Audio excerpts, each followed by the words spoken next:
Hey everyone, this is The Villain's Man. We're your host. I'm JVD Justin Von Doom. And I'm Evan the Great.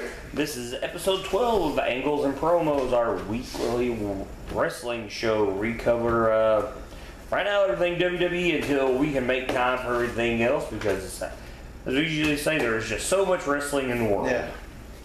Right now, we'll be starting off covering Raw episode 1251 from May 15th, 2017, and this opens up with Kurt Angle announcing at Extreme Rules, which is 3 weeks away at the time, there will be a fatal five-way for the number one contender to face Brock Lesnar for the Universal title.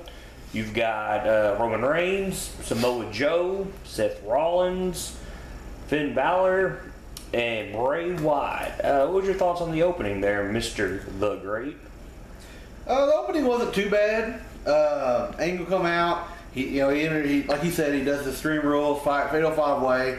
After that, Reigns comes out and says, "You don't need a fatal five-way. I'm your top dog. It's my yard." All his one line that he can only do.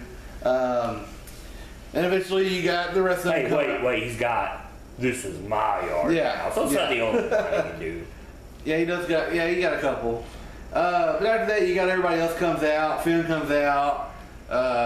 Who comes out after Finn? I can't remember. But they all wind up out there. And then, of course, later on, as soon as they break, Angle makes a match. And I think it's Bray versus... Which one did he do Bray, first? It's, you get Finn versus Roman and then Seth versus Bray. Yeah, he makes Finn versus Roman first, I think. Yeah, and then you get Seth versus Bray. Go ahead. No, you go ahead. But overall, the opening it wasn't great, but it wasn't better than last week. It was better than last week, but it wasn't great for the opening. On my grading scale, I gave it a C. Raw overall or just a segment? Just a segment. C ain't a bad opening. It's really hard to get a really good opening, especially when you got all that going on. Do you think this was done because Braun Strowman's injured? Oh, absolutely. Me too, and that they kind of scrambled for an idea. I think what kind of hurts this is, these are your top 5 guys, and it doesn't leave a lot for the rest of the card for Extreme Rules. Yeah. Which you're probably going to get Miz and Ambrose again. You're going to tag titles match, a women's match. This is which I guess Raw's got more guys, so it's not as bad as if you'd done that on SmackDown Live. Since this is just announced, we've got 3 weeks away. Just off the top of your head, it probably will change before the pay-per-view, but who do you think's going to win as of right now? Finn Balor. Finn? You think Finn's going to win? Why? Mm-hmm. I still think he's got a huge pop when he comes out to the crowd. His in-ring style, he can hang with anybody. And he never lost his damn belt. So why not let him have it back? All right. Or at least get a chance to fight for it. I don't think him and Brock's a really good match, though. But I think you need to put the belt on Finn so you can start doing some awesome matches with these guys. Well, as of now, that he doesn't have anything going on with anybody either, except for Bray Wyatt, which you're wanting to turn that into something. I'm kind of hoping right now, based on what I've seen, I'm going to go with Bray.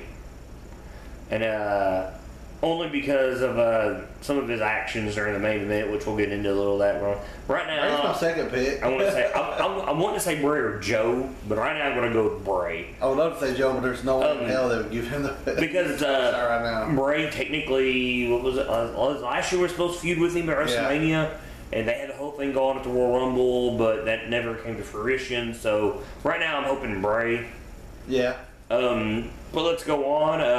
Next up, we got Jeff Hardy versus Sheamus, and for the most part, was an okay match. But boy, did it have some horrible botches. And if this is not your botch of the week, I don't know what is. Sheamus goes to kick Matt Hardy off the rope. Oh, that's horrible. He kicks the rope. Yeah. And then they try to set it up again, and he kicks him. It gut kicks him because I think he was supposed to bro kick. Then he gut kicks. I do him. like it that they had enough thing not to fake the first one, just make it all fucking. Oh yeah, you know they did too. And then he kicks him into Cesaro. Yeah. And then the match is okay. Besides this horrible botch, which I don't know if you're calling that botch of the week. It's my botch of the week. It's horrible. I don't got it botch of the week, but it's a bad one. I haven't seen anybody botch this bad in a long time. Oh shit. Jeff Hardy wins the match, and then to me, I don't know if it was this you, but does it look like he misjudged that senton bomb off the top? Because he landed square on him. His ass didn't hit the mat. He landed straight on top of Sheamus. I don't know. I think he maybe, but it looked good. It landed not. Yeah, I mean, because usually when he hits that, he's supposed to hit the opposite side of it, but he just bam right on top of him. That has to hurt. Next, they continue the Sasha Banks versus Alicia Fox. Now you got Noam Dar on the outside of the ring. Man, I mentioned this last week. Well, I should say last week, but the last episode we did cover Raw. It's sad that Sasha Banks has to do this now. Yep. And Alicia Fox gets the win. So, is this a rivalry you really want to see? I do. I got some notes on that one because I watched finally watched last week's horrible match. If you compare the two matches, it's weird that they fought again. This match is not good, but it's not near as bad as it was last week. Yeah. But I still don't want to see them two rival each other.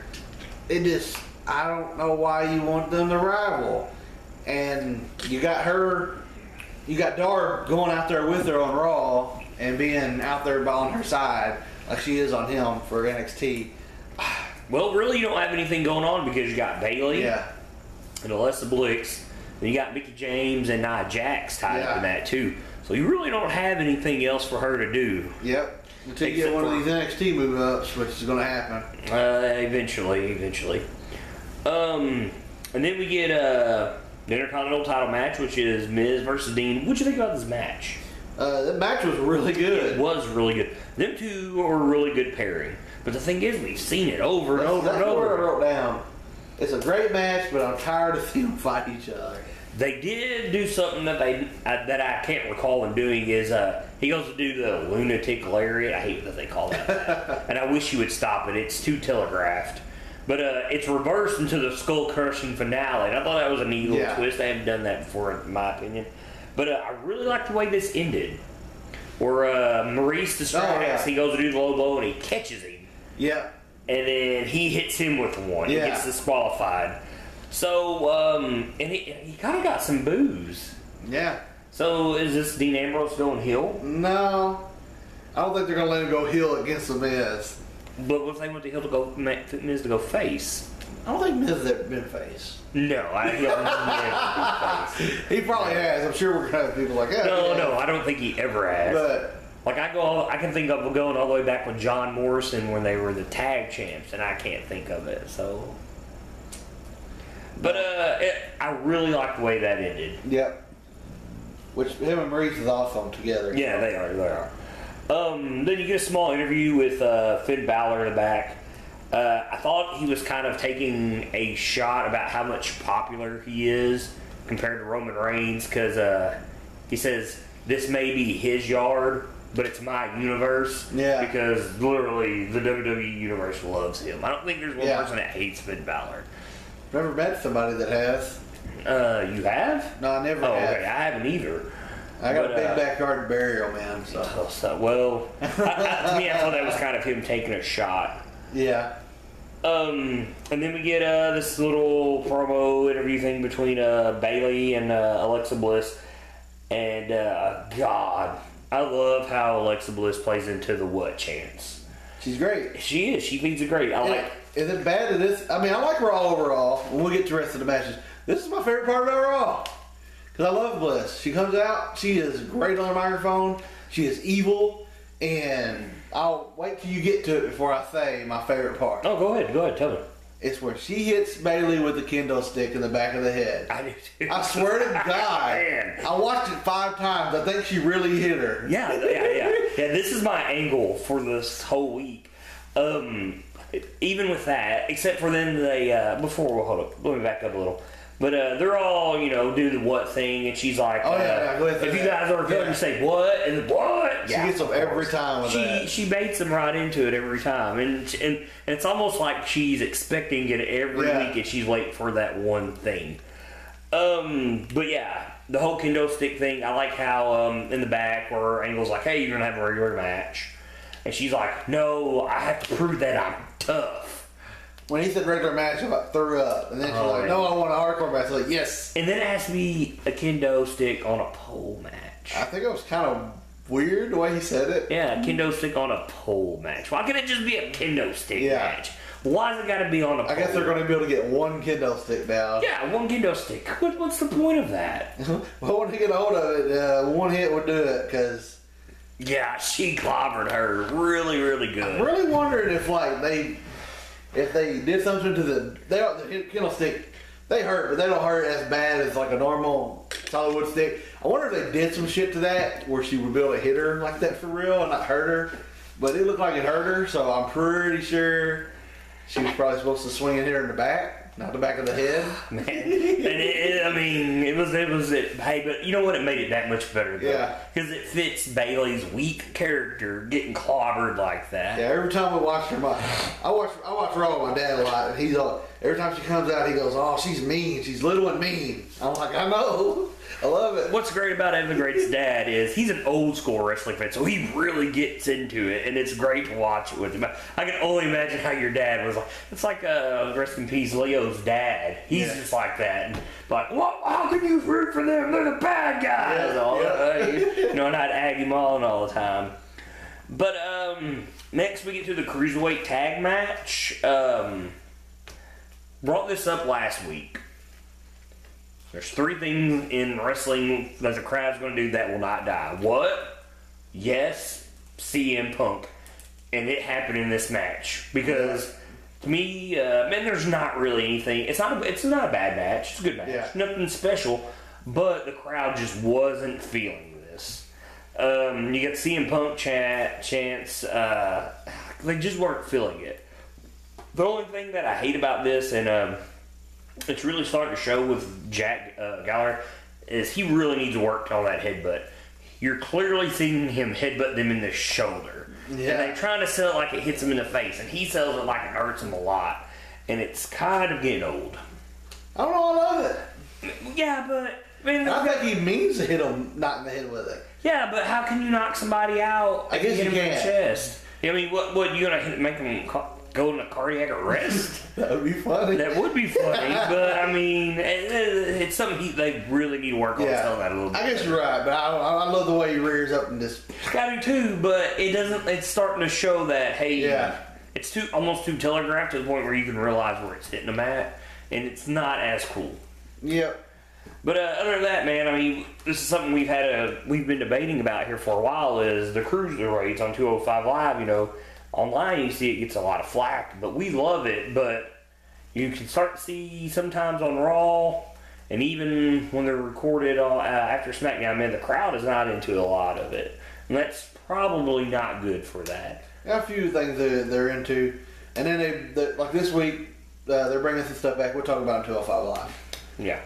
Okay, so then we get into what, it's kind of hard to say this being match of the week once you watch NXT. Yeah. But this match between Roman Reigns and Finn Balor is really, really good. It was really good. Go ahead. The match was really good. I liked everything but the match. I liked everything but the ending. It was back and forth. You didn't like that Roman won? No, I hated Roman won. The reason I hate Roman won is because you're building up Finn. He comes back. He's a badass. And Roman has a freaked up shoulder. He's taped up where Braun did it to his chest. He is injured. He's not 100%. They let him beat Finn in a fair match. Well, they put in a good angle where, man, he was really going after his back. Like, where he slammed him up against the post. Yeah. That was pretty brutal. There was a lot of brutal stuff. The match was absolutely epic. And I like the ending, but what I'm saying, I don't like the outcome, I guess. I wish that Roman would have lost because he's banged up more than Finn is. Well, I think this is a way to. This is something in the future you can build up with, because when Finn debuted, boom, right off the bat, he beat Roman. Yeah. The guy. And now you do the favor where Roman beats him even when he's hurt. Yeah. So you're pushing Roman, even though I don't like Roman Reigns, you're pushing that Roman's trying to push forward to win this #1 contendership opportunity, even though he's injured. But I don't have a problem with him. Roman is showing that he is showing that he is just like John Cena. You put him in here with these indie guys, and he can really turn out to be a good match, which I really believe. Yeah. It's more the other guy it's the reason it's not him. But it's almost like you get a guy like this to give him direction in a match. It turns out really, really good. You look at him and AJ Styles last year, man, they tore down. So one thing I really wanted to point out here is he hits Finn Balor with the Superman punch. Boy, does Finn time that out perfectly on kicking out. Because the ref, I swear, was an inch when his shoulder come up off the mat from counting 3. Really, really good job by Finn Balor. But I was really impressed with this match. Man, I'll go ahead and say it was the match of the week for me. Man, it was just better than what I expected. 10 times better than that first match. Yep. That they had. Loved everything but the outcome. Next thing, the Golden Truth comes out. Now, what did I say about Goldust last time? He basically said he wanted to have a title run, and he needs to do something for it. And man, it was unexpected. He wanted to have a title run, and I'm over here like, man, let him win the tag title. Let him win the tag title. Oh, that ain't happening. Nope. He turned, but it was a great turn. It was an evilest turn. It was a mean turn. Man, yeah, and what I love about it is he hits him, and he throws him into the corner, and R-Truth has this look like, what are you doing to me? Like, he's got that look like he's upset, and it was really, really good. But other than that, it's going to turn into a jobber, like a little rivalry, and even had a guy hit me up on Twitter when I was talking about it. He's like, after this, you're never going to hear about him. Man, I think you're wrong. I think they're going to do something with Goldust. I hope they do.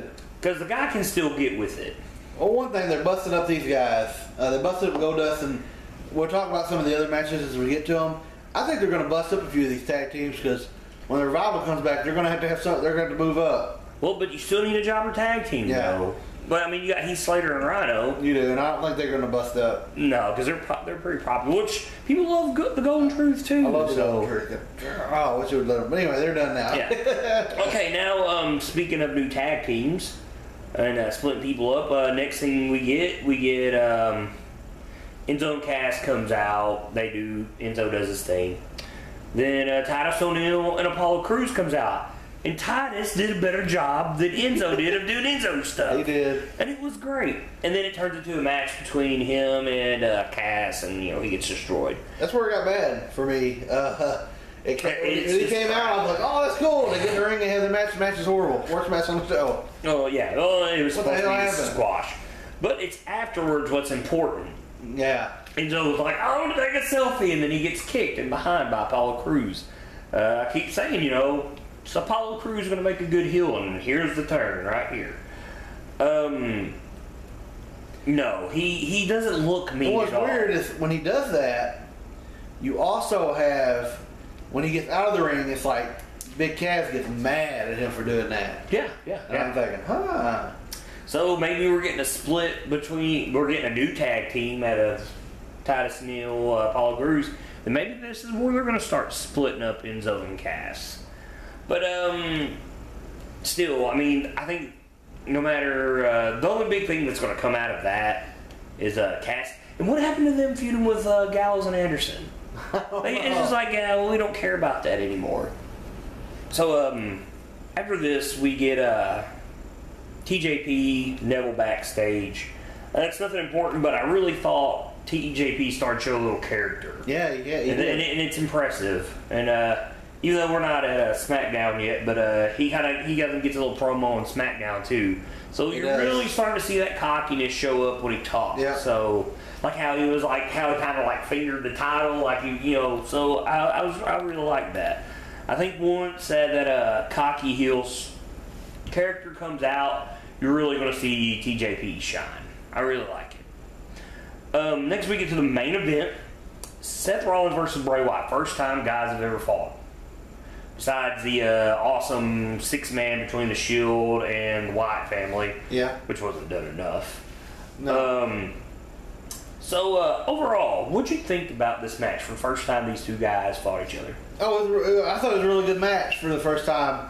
But it's like was it last week or the week before? It's a really good match, but then they get an interference. I don't like that. Yeah, Joe come out. But the match itself was really good. How about that Uranagi on the barricade outside that Bray hit Seth Rollins with? Oh, it was great. I mean, dropped him right on his shoulders. If there's one thing that's showing in this, is Bray Wyatt, which we've been saying it forever, he can wrestle his ass off. Yeah, and I mean... So can Seth. But Bray, he's big and he can do it, so... what I was hoping... Yeah. I don't like that Joe interfered, and I hate that they're wanting to use Samoa Joe like that, because it's not really him.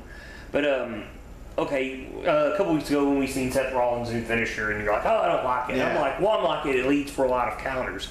I thought that that being a counter coming out of Sister Abigail would work really, really well. Because when he goes to spin him, all he's got to do is catch himself, grab his arms, and throw him right to the knee. I thought that'd be a cool counter there, but I think someone in the production crew probably got fired, because did you realize the weird Extreme Rules placement ad during this match that just showed up all of a sudden in the middle of the match? You not recall that? I'm trying to think of it. I don't remember. Like the match is going on, and then all of a sudden it's Extreme Rules, and there's all 5 guys, and it even throws the announcers off. And they're like, what in the world? But, okay, so we get to the end. Joe interferes. And I hate that Joe interfered, but I liked what happened. Oh, yeah, what happened? Bray attacked him.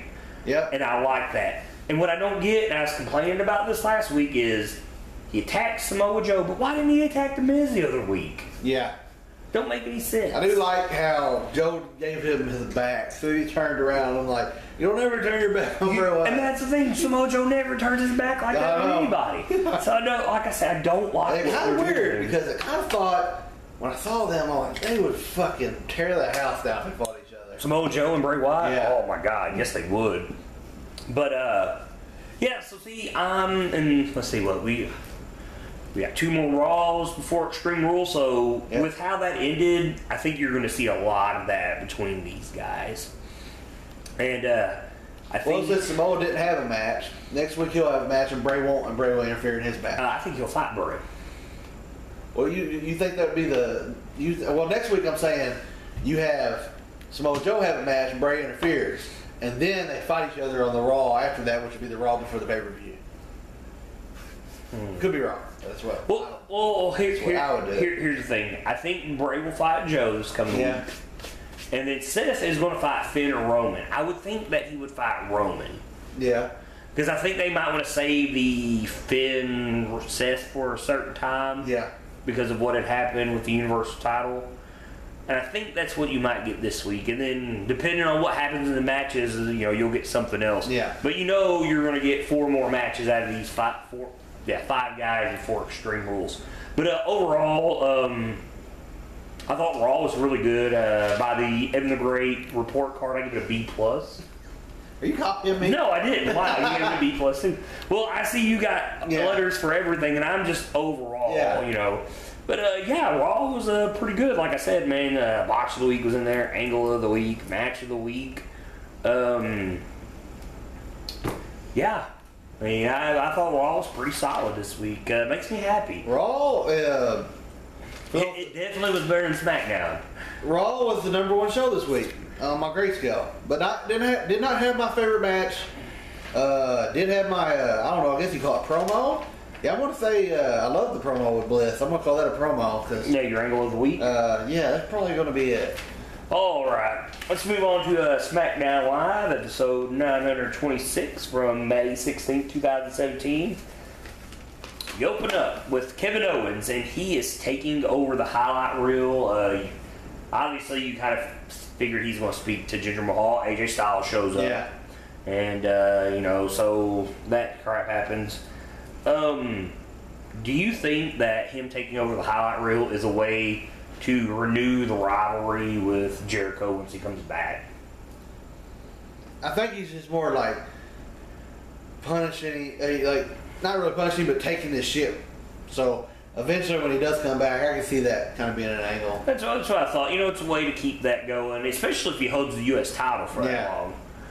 So, but next, as AJ and Jinder both out there, we get the match going on. Okay, I think AJ Styles can make anybody look good. He can. He can. Do you think it happens in this match? This match is not. It's not a great match, but it's like a mediocre match. It has a couple high points in it, and it has a lot of low points. But AJ carries Mahal through the middle of this match. Yeah. Okay. Here's something I really noticed during this match. For most of it with Jinder Mahal, it's all strikes. There's no moves. There's no slams, no power moves. And he does some really goofy signaling in this match. I don't know if you call it, but he's on the middle rope and he's going to chop AJ Styles as he's getting up. And he does almost like this goofy ass Atlanta Braves Indian chop. and it's really weird. If he's going to be this heel, he needs to quit that. And then let's see. Oh, and then he like acts like he's going to clothesline him. Like he signals for a clothesline. Then he clotheslines him. And then for this guy they're wanting to build up to be a big heel, that he does not need to do that stuff. Then KO hits him behind the knee, which is a way for Jinder to win clean with no interference. Do you think him hitting KO hitting AJ with the belt is a way for KO to have the advantage and get a win this week on Backlash? I think he's going to win regardless against AJ. I don't think it's going to be a clean win. Somehow, some way, he'll win that match. Okay, so I guess for predictions for Backlash, I can go ahead and put you down for KO. Yes. All right. And another thing during this match, which I like the stuff they're doing with Mahal as far as like interference, cheating, all the stuff out of the ring. But when he gets in the ring, it goes to what we say, he's got to get some moves. And I'm wondering if it's, I know they've got the whole thing on India and that's why they're pushing him. I like that they're pushing him. He did change his whole damn body. But now he's got to learn how to do wrestling moves, not just backstage talking and attacking people. He's got all that down. He's got to learn how to do some powerful wrestling moves. Okay, so to throw some of the stuff He don't even do a big boot, and he needs to do the boot. Yeah, he's huge. Why not? Yeah. Oddly enough, we talked about this for recording. You didn't watch Talking Smack this week, and I did. So I will watch it tonight. Probably. I wanted to point out, he was on the show talking to Shane and Renee Young, and he didn't even sound like a heel on there. He sounded like he was being way too nice. On there, sometimes they act like they're not heel. Now, Kevin Owens did not do that. No, he was on Talking Smack. Exactly, and it doesn't fit him. Now, what's bad is he sits down, and the Singh brothers are standing up on each side of him. Yeah. And he's still taller than them sitting down while they're standing up. I mean, that's pretty bad. Well, they're little as shit anyway. We'll get to the last match when they're interfering. Yeah, well, I've got some stuff I'm going to pick up on once we get to this match, the main event. So then we get what everybody wants to see, the Fashion Files. Now, I hit this up on Twitter, and it got a couple likes on our Villains the Man Twitter. Do they need to just start calling them the Fashion Police? Yes. I wrote that on here during their match. I'm like, for crying out loud, call them Fashion Police, damn it. Okay. Do not bring Tango. They're Fashion Police. Okay. I noticed this, and I called this out last week with the British Bulldog. Did you notice the Easter egg this week? As soon as you say it, I'm going to be like, oh, damn it. I need to start pausing and looking for Easter eggs. Big Boss Man. Nuh-uh. Yeah, he was up in the left corner on the top. He's on the shelf. He's the first policeman. Now he is. See. Next thing you know, there'll be a Mountie. I don't know who's gonna catch on to that, But anyways, I love that Tyler Breeze was too deep undercover. I know. I wrote that down. Yeah, it was the funniest thing I think I've ever seen. Yeah, what for Nachi's name in my thinking, Yeah. Oh God. We can't beat him. We can't beat him. Get out of here, 2D. Yeah. What does he say? Urinal cakes. Urinal cakes. Oh God, that was so fucking hilarious. It's great. Oh, it was really, really good. But I gave that segment an A, by the way. Again, it's I love brilliant. It fits him so well. A couple things I need to do while we're on the Fashion Police. Well, there's a couple of them. We love the Fashion Files. Great, keep it going. Yeah. Number 2, start a ticket chant because I know they can do it. And I think when we get to their match, I'll tell you, I'll get back to that when we get to their match. Well, their match is next, so just go on. Okay, in their match versus the Colognes. Yeah, they fight the Colognes. Hey, hold up! There it is. I found it. Before you go on, I just realized something. What is it about coming to SmackDown as a tag team and you get your name changed? They were the Shining Stars. They come in as the Colognes. The Singh were the Bollywood boys. Yeah. And now they're the Singh brothers. So I mean, I don't know. Is this to make these guys sound more badass? I guess so. Okay, but anyways, continue. But in this match, I have my botch of the week. I don't know if you remember this. It's like in the beginning of the match, one of the Cologne brothers, I can't remember which one it was. He, Breeze. The Cologne does he's supposed to do atomic drop, and he fucks it up and don't even near doing it right. Yeah, this is not a good match. I wouldn't say. Here's what I wrote. It's not a good match, but I don't care what anybody says. It's not the Fashion Police fault. The Colognes suck. Yeah, they do. They sold all that shit horrible in that match, and they had to save it with whatever they could save it with. So you got the Fashion Files, which is a great introduction, great everything. You got the match, which is shitty because the matches are too short again, and they're in there with somebody who's horrible. Yeah. I know they're trying to sell the Colognes. They ain't never going to sell them. But then after the match, I like the promo. The Usos come out and cut again. It's not as good as last week, but it's still another, you can tell that it's really pissing the Fashion Police off. I thought this one was better. The whole penitentiary thing. I do like it, but I don't like it as much. I love it. I think it's great. And here's the thing now, I'm really torn on who I want to win that match. Here's what I'm scared of. This is a big part of SmackDown. Because this is the best part of SmackDown, probably. I don't know. We got a few more things. But, I'm scared because if you don't let the Fashion Police win, which I don't care who wins, I want them to win, but if you don't let them win, they ain't never going to get the tag belts for a long time because New Day is freaking coming back. Yeah. And I'm like, that's why I think that they're not letting them in ring enough to build up, which I know they can in ring. Both of them guys are great individual wrestlers and they got great promos and they got great everything. It's just they're tagging together. They need more time. Yeah. But one of the things I really like when we're talking about the ticket chant, it's kind of like when Stone Cold does the what? I think when the Usos come out whenever they start coming out, I thought they should do it this time. Every time they say something and they go to say something, they don't let them say something. They say ticket on the mic. I think the crowd will start doing that. I don't think you need a ticket chant. I think you need when they do the Fashion Files, blah blah blah blah, I'm getting tongue tied. Have you ever noticed the sirens on that? Oh, it's great. Both of them. They're both going. Yeah. Yes. I want to watch everybody doing that. Going. Oh, when they come out. Yeah. Dude, we got to do it when we go. Yeah. We're doing it. Maybe we can get that started. Okay, and then next we get a contract signing for the 6 women's tag match. God, man, the women's division is just horrible. I think this is a bad way to build up the new women's division, which is not really new. They just added Nina and Charlotte. But coming out of the contract signing, really both women's divisions for SmackDown Raw are suffering. Yeah, they are. Except for Alexa Bliss and Bayley. But everything else is just suffering. It's horrible. In this little promo here, it does got a couple of highlights. But guess what the highlights are for a women's division promo? Ellsworth. It's the men. Shane McMahon coming out, trying to give it a little pop, and Ellsworth, I love what Ellsworth does at the end of this. Yeah, it's funny. It is great. The rest of it, what the hell? One thing I really hated about this, and I kind of hate bringing it up, but because I don't want people to point at us and say, "Oh, you're racist." But Naomi tells them she's gonna snatch them bald.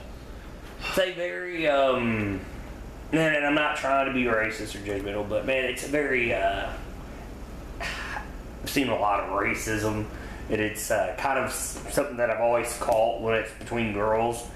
And I'll snatch your ball, bitch. Yeah. And I can't believe they're letting her get away with it in a way. But then again, maybe that's just a cultural difference between where we live and New York, where the WWE takes place. So, but I hate that, because if you're trying to build Naomi up as your face, and she's got this dance thing, saying "I'm gonna snatch you bald" is not very face-like. It doesn't fit her. But anyway, so she has a match versus Carmella. Everyone starts getting tossed on the welcoming committee, because now that's what they're calling those girls. They really try to sell it. Yeah, it's horrible. And it looks like Carmella's set to lose, and she wins. She gets the win. She gets the roll up while they're brawling outside. Okay, one thing I wanted to bring up about this match, and it's the only thing of importance besides James Ellsworth. Should Naomi be doing the dab since TJP does it? You've got a heel doing the dab, and then you have your face doing the dab. She shouldn't be doing the dab. But here's the thing, she's doing the dab because the Usos used to do the dab. Ah, yeah. So does someone need to drop that? TJP needs to keep doing it. He does, because it's a heel thing. She needs to drop it. People hate the dab. That's why they hate Cam Newton. So, and I've seen that, I'm like, someone's got to drop that. One thing, and I'm going to bring it up, and I hate Naomi's little jump kicks, but Carmella sells them so horribly. Ah! And she's like, I hated when she did that. And it's almost like, I think she does it in a joking way, because it looks horrible. It doesn't look legit. You can't sell it because there's no strength in each strike, and it's really, really bad moves. Yeah, my take on the match, there's someone I want to add. I feel like this match, it starts out horrible because Naomi's controlling the match. I think the match is actually good in the middle of the match when Carmella is the one on offense. Yeah. You can tell that Carmella has a lot of skill and Naomi has no skill. Well, She has athletic ability and the crowd's behind her and she's the face. But Carmella, I'm telling you, if you did her... She's come a long way in a short amount of time. If you got her and you've got Ellsworth and you just let them roll, I really think they can do something with that. Get them off this damn welcome committee. Yeah. It ain't working. Yeah, well, they were doing great before that. They didn't need anybody to help them. They didn't need no help. And I think what it was with... they needed each other, is what it was. Yeah. I think Carmella was just around, and then once the whole thing with Styles and Dean was over, James Ellsworth didn't have anything to do. Yep. And then Carmella was just kind of sitting in the women's division. But once you put them together, you knew what was going to happen. And James Ellsworth being the ugly bastard that he is, and Carmella being the hot-ass cheerleader she is, because she used to be a cheerleader, you knew it was going to happen. Yep. Anytime something like that goes together, it's really, really good. It's great. It is great. And I'm hoping she wins the title while he's there. And then he obviously will probably be the reason she loses. Yes.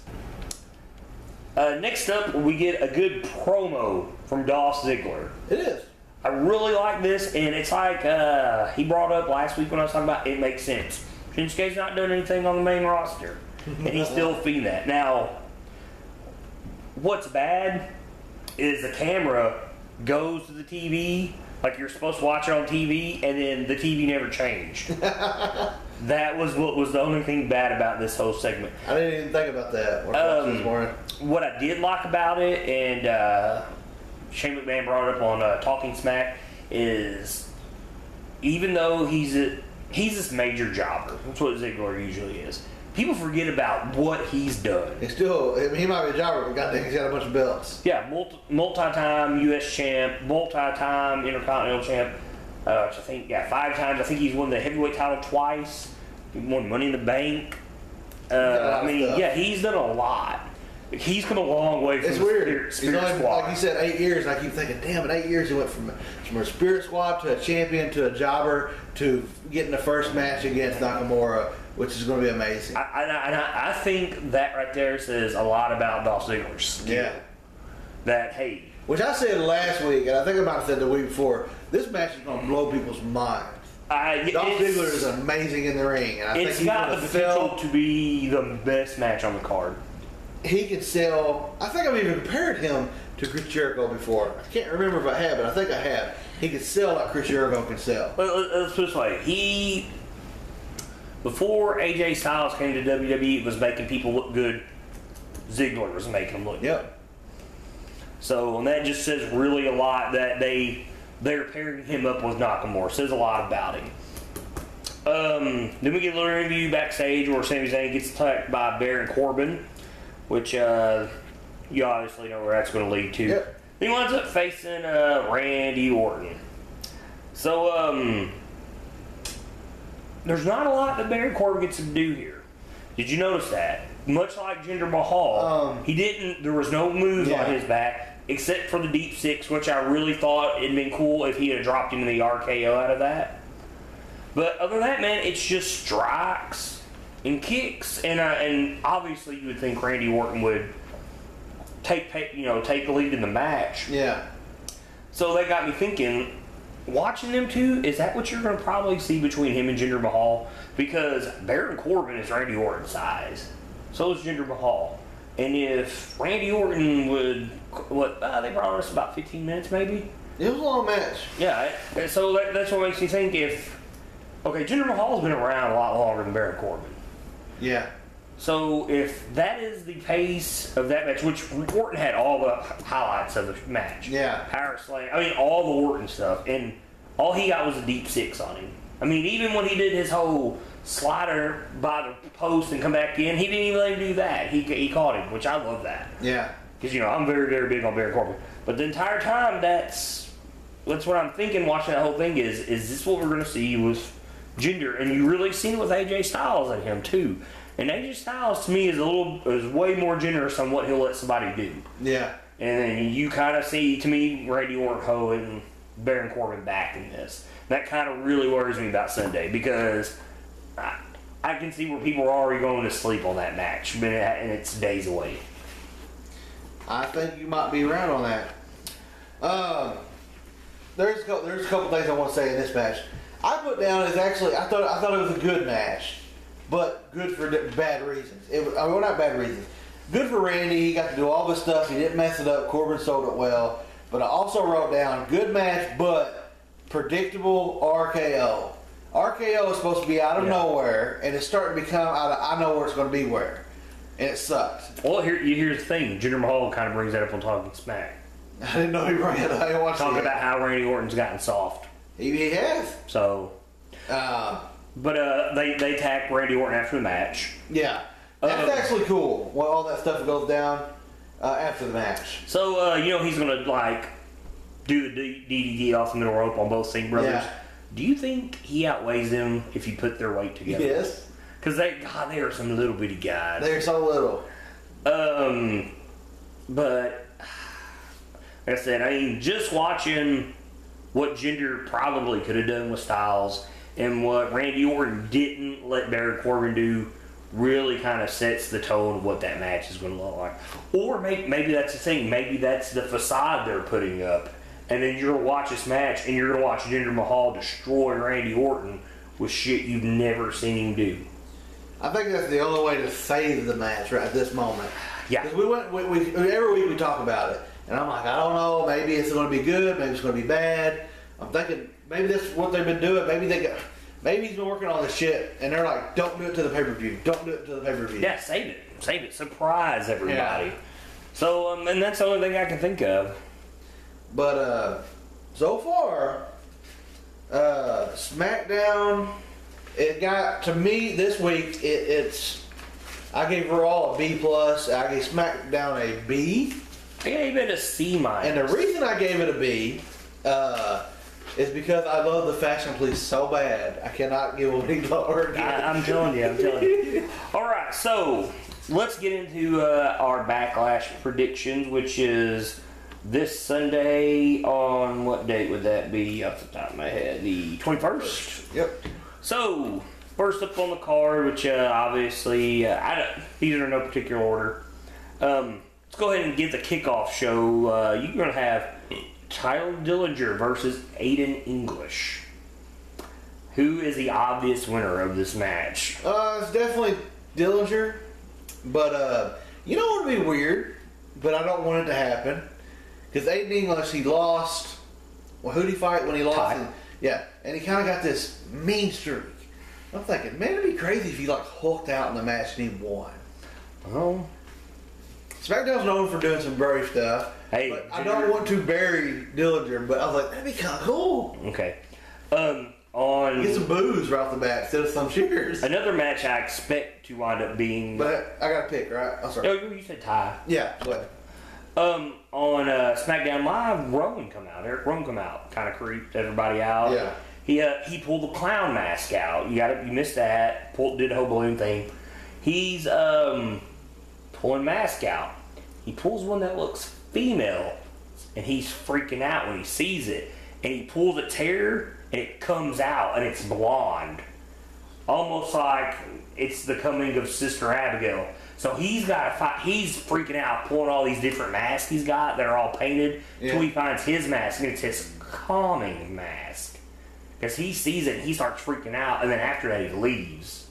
So he gets matched with Luke Harper. So now we have Luke Harper versus Eric Rowan. Who's going to win this match? I'm thinking on wrestling skill alone, Luke Harper's a better wrestler. By far. But Watched him. But Eric Rowan needs to win to make it a rivalry. That's who I'm taking as Eric Rowan. I think that Luke Harper's going to win because Sister Abigail might come out there and freak Eric Rowan out since you just told me about this. Yeah, it's the only part that you should actually watch on SmackDown. What if they had somebody beat her on SmackDown and Raw, and she just shows up like a ghost, like I was talking about? That'd be really cool. I think we're talking about that. But you really see it because he's just like looking at all the masks, and he pulls that one out, and he pulls a hair, and he's like, and he freaks out about it. So maybe finally we'll get Sister Abigail, and then you get a tag team. Yeah, because he talks about breaking the family up and how he came back, and he's seen how Luke was being. You don't ever break the family up, so maybe you get this monster tag team back, and I love it. I like them as a tag team. I do too. They should have won the titles a long time ago. All right, let's going up the card. Did I pick my winner on that? Yeah, you said Harper. Yeah. Okay, let's go ahead and go down the list here. You already said Kevin Owens for the U.S. title against AJ Styles. Man, I'm very, very torn on this. Because I think they really like having gold on AJ Styles. And I'm going to pick him because I think they're going to give Nakamura a belt really, really quick. And I think that's the title they do it with. Especially now that New Japan has announced that they have a U.S. title. Yep. So, kind of picture him with their own in a way. So I'm going to pick Styles, and I'm hoping him and Nakamura fight each other at SummerSlam. Or maybe we'll get lucky they fight each other at Money in the Bank. Wouldn't that be awesome? Okay, so we got the Fashion Police versus the Usos for SmackDown Tag Team Championship. Now we've been talking about this. Yeah. Who's going to win it? I'm going for Fashion Police. I got to. Only because I agree with you that if they don't win them now, they're never going to win them. The Usos can keep the gimmick they've got going forever, and they're always going to stay relevant. The Fashion Police, not so much. I think they could ride it out until New Day gets there, and that's what scares me. And I think they show up Sunday. New Day does. I really do. Maybe they show up. Yeah. Maybe they show up, and I think I might have said this already. I'm feeling deja vu.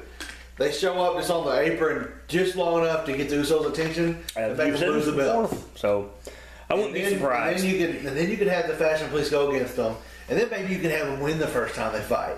And it'd be like you got lucky, and then they get the rematch for the actual New Day takes the belts from them. And then you give them a little bit of a run. Okay, Next one I got a list for the WWE Championship or the World WWE Championship. So says Ginger Mahal, as you like to call him. He's doing Ginger. So we got RKO versus Jinder Mahal. Who is going to win? Is Jinder going to pull the most quickest jobber amazement feat ever and win the WWE title? Huh. Yes. Okay, you're going to say Jinder. I don't actually want him to win at this point because he's been doing shit in the ring. But for the storyline, he's been doing good on that part. And you need him to win it if you're going to have Rusev fighting. Well, it's funny because Rusev wasn't on SmackDown even though he was supposed to be. And I kept, that's the only reason I watched Talking Smack when I realized that. Because I thought maybe he was going to show up there. So I don't know. I don't know. Maybe it's changing plans, I guess. I'm going to say Randy Orton wins that based on what I've seen the last 2 weeks from Jinder. Randy Orton should win it, but I'm thinking there's no way they're going to build Mahal like this for all these weeks and let him lose. Well, unless... And then come back down the damn ladder. Unless they're going to let Rusev come out and take out Jinder Mahal and the Singh brothers during the match. Because remember how I kept talking about that, hey, they used to be that tag team. Rusev, just shit all over him the entire time. So, or he might come out and the Singh brothers maybe interfering. Rusev comes out and kicks them both out. And that's why Randy's not showing up. So it's possible. But I'm going to go with Randy Orton. Then he's on SmackDown telling Randy Orton, you owe me that title shot. Yeah. Because to me, you can't put Jinder Mahal right now with his ring work as a WWE champion. No. You can't be. Okay, so unless you have him some crazy way he wins. And he wins because he's going to lose it at Money in the Bank. The same night somebody gets the contract they turned in on him. Maybe Rusev, I don't know, maybe he comes out during that match and Rusev's in that match and he gets that briefcase and he's trying to make Rusev not get that briefcase and then he turns it in and fucking pins Mahal. It'll be the first time ever that it happened right away. No, just like right after the Money in the Bank ladder match. Like have Mahal out there trying to interfere to make Rusev not win. And he cashes in on him. And he cashes in on it right then and beats him. Be interesting. I don't know. Okay, 6-women tag. Becky Lynch, Charlotte, Naomi versus the Welcoming Committee. God, that's horrible.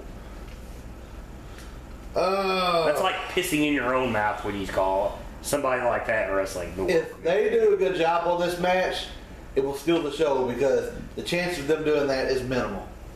It's going to be a horrible match. But if it's great, it'll be a great match. But there's no way they're going to let the Welcome Committee win that match. So you're going to say Charlotte, Becky, and Naomi. Yeah.